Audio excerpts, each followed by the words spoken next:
Hello guys, ನಮಸ್ಕಾರ. ಇವತ್ತಿನ ವಿಡಿಯೋದಲ್ಲಿ ನಾನು ನಿಮಗೆ ವೋಟರ್ ಐ ಡಿಯನ್ನು ಯಾವ ಥರ ಡೌನ್ಲೋಡ್ ಮಾಡೋದು ಅಂತಂದು ನಿಮಗೆ ಮೇಲ್ಗಡೆ ಥಂಬ್ನೇಲಲ್ಲಿ ಹಾಕಿದ್ದೆ.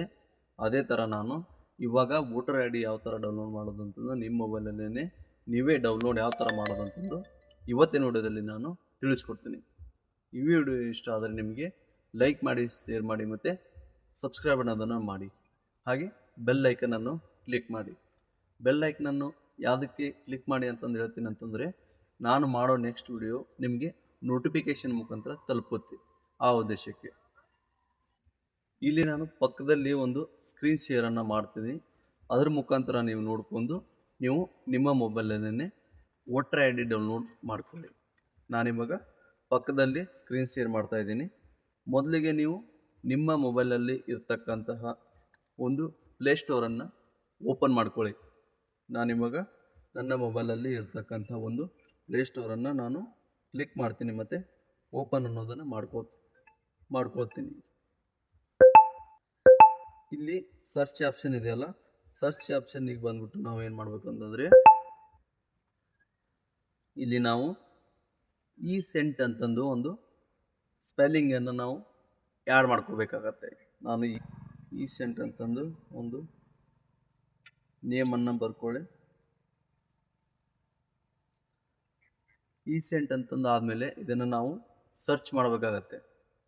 ನಾನಿವಾಗ ಸರ್ಚ್ ಮಾಡ್ತಾ ಇದ್ದೀನಿ. ಇಲ್ಲಿ ಮೇಲ್ಗಡೆ ಒಂದು ಆಪ್ಷನ್ ಕಾಣ್ತಿದೆಯಲ್ಲ, ಈ ಸೆಂಟ್ ಅಂತಂದು, ಈ ಒಂದು ಅಪ್ಲಿಕೇಶನನ್ನು ನಾವು ನಮ್ಮ ಮೊಬೈಲಲ್ಲಿ ಡೌನ್ಲೋಡ್ ಮಾಡ್ಕೋಬೇಕಾಗುತ್ತೆ. ನನ್ನ ಮೊಬೈಲಲ್ಲಿ ಇದು ಆಲ್ರೆಡಿ ಡೌನ್ಲೋಡ್ ಆಗಿದೆ.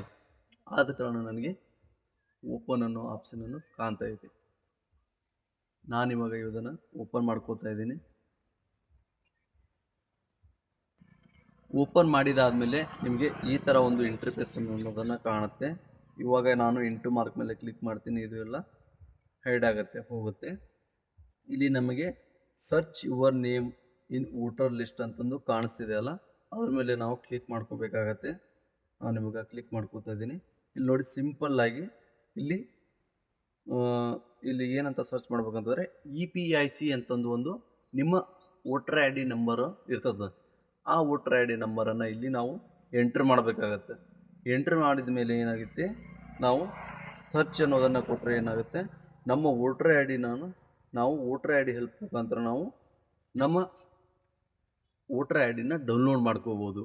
ಇದನ್ನು ನಾವು ಡೌನ್ಲೋಡ್ ಆದಮೇಲೆ ನಾವು ಏನು ಮಾಡ್ಬೇಕಂತಂದರೆ, ಈ ಥರ ಒಂದು ಡೌನ್ಲೋಡ್ ಆಗುತ್ತೆ. ಡೌನ್ಲೋಡ್ ಆದಮೇಲೆ ನಾವು ಏನು ಮಾಡಬೇಕು, ಈ ಥರ ಒಂದು ಸ್ಕ್ರೀನ್ಶಾಟನ್ನು ಒಂದು ತೊಗೊಂಡ್ರೆ ಇದನ್ನು ನಾವು ಎಲ್ಲಿ ಬೇಕಾದರೂ ನಾವು ಅಪ್ಲೋಡ್ ಮಾಡ್ಬೋದು ಮತ್ತು ಸಬ್ಮಿಟ್ ಮಾಡ್ಬೋದು ಮತ್ತು ಯಾವುದೇ ಒಂದು ಕೆಲಸಕ್ಕೂ ಕೂಡ ನಾವು ಇದನ್ನು ಯೂಸ್ ಮಾಡ್ಕೋಬೋದು. ಈ ವಿಡಿಯೋ ನಿಮಗೆ ಹೆಲ್ಪ್ಫುಲ್ ಆದರೆ ಲೈಕ್ ಮಾಡಿ, ಶೇರ್ ಮಾಡಿ ಮತ್ತು ನಮ್ಮ ಚಾನಲನ್ನು ಸಬ್ಸ್ಕ್ರೈಬ್ ಆಗಿ ಮತ್ತು ಬೆಲ್ ಐಕನನ್ನು ಕ್ಲಿಕ್ ಮಾಡಿ. ಹಾಗಾದರೆ ಸಿಗೋಣ ನೆಕ್ಸ್ಟ್ ವಿಡಿಯೋದಲ್ಲಿ. ಬಾಯ್.